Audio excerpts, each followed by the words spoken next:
ان کے پاس اپنی ہر غیر خدا پرستانہ روش کے لیے خدا کی کتاب میں دلیل موجود تھی۔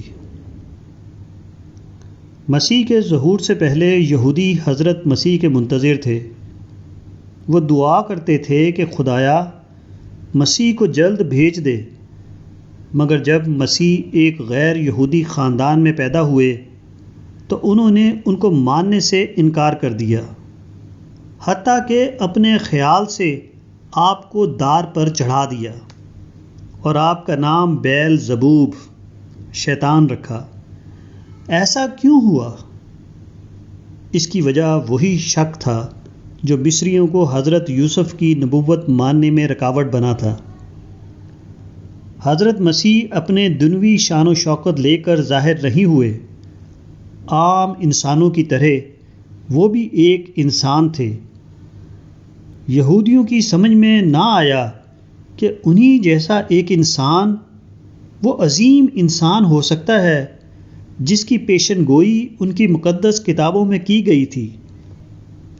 یہودیوں نے حضرت مسیح کے انکار کا ایک نہایت آسان راستہ نکالا۔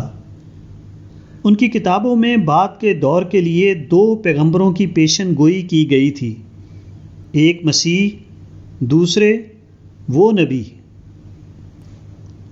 انہوں نے یہ کیا کہ حضرت مسیح کو اس معیار سے جانچنا شروع کیا جو وہ نبی کے لیے بتایا گیا تھا۔ چونکہ یہ معیار حضرت مسیح پر راست نہیں آ سکتا تھا، انہوں نے اعلان کر دیا کہ یہ جھوٹے مسیح ہیں۔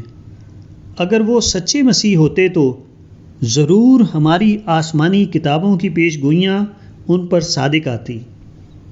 انہوں نے کہا کہ مسیح کا ظہور تورات کی نص کے مطابق بعض نشانیوں کے ساتھ ہوگا، اور جب تک یہ نشانیاں ظاہر نہ ہوں جو کوئی بھی مسیح ہونے کا دعوے دار ہوگا وہ جھوٹا ہوگا۔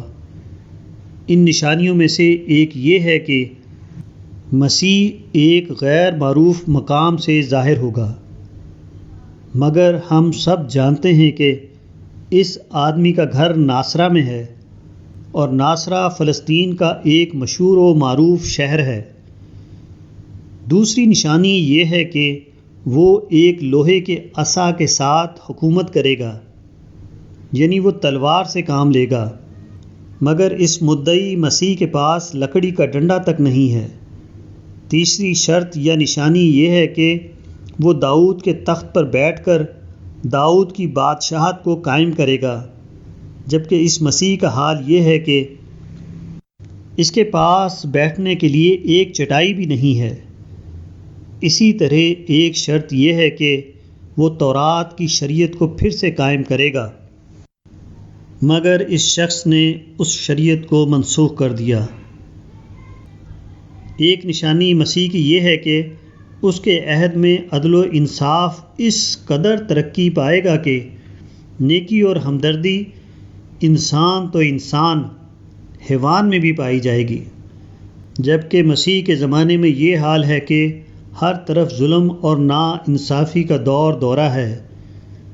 اسی طرح ایک نشانی یہ ہے کہ مسیح کے وقت خدا پرست اتنے کامیاب ہوں گے کہ تمام دنیا کی قوموں پر فتح پائیں گے، مگر ہم نہایت ذلت اور غلامی کی حالت میں رومیوں کے ماتحت ہیں۔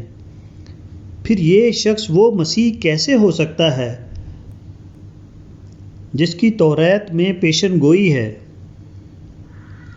یہ جتنے معیار یہودیوں نے پیش کیے وہ سب تورات میں لکھے ہوئے ہیں، مگر وہ نبی کے ہیں نہ کہ مسیح کے۔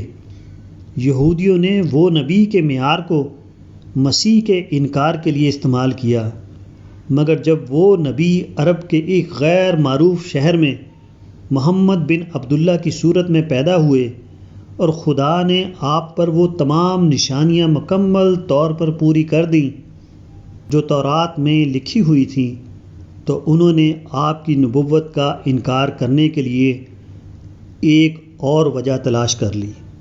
انہوں نے کہا، اب تک تمام انبیاء اسرائیل کے خاندان میں آئے، پھر اسماعیل کے خاندان میں کیسے کوئی نبی پیدا ہو سکتا ہے؟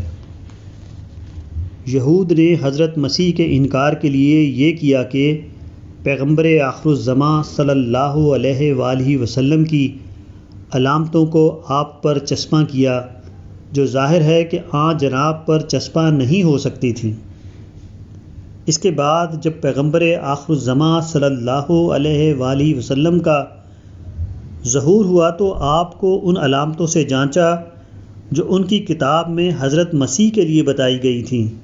اس طرح انہوں نے دونوں نبیوں کا انکار کر دیا، اور دونوں مواقع پر ان کے پاس یہ کہنے کے لیے کافی الفاظ موجود تھے کہ ہم جو کچھ کر رہے ہیں کتاب اللہ کی روشنی میں کر رہے ہیں، ہم نے خدا کی کتاب سے ہٹ کر اپنے لیے کوئی موقف اختیار نہیں کیا ہے۔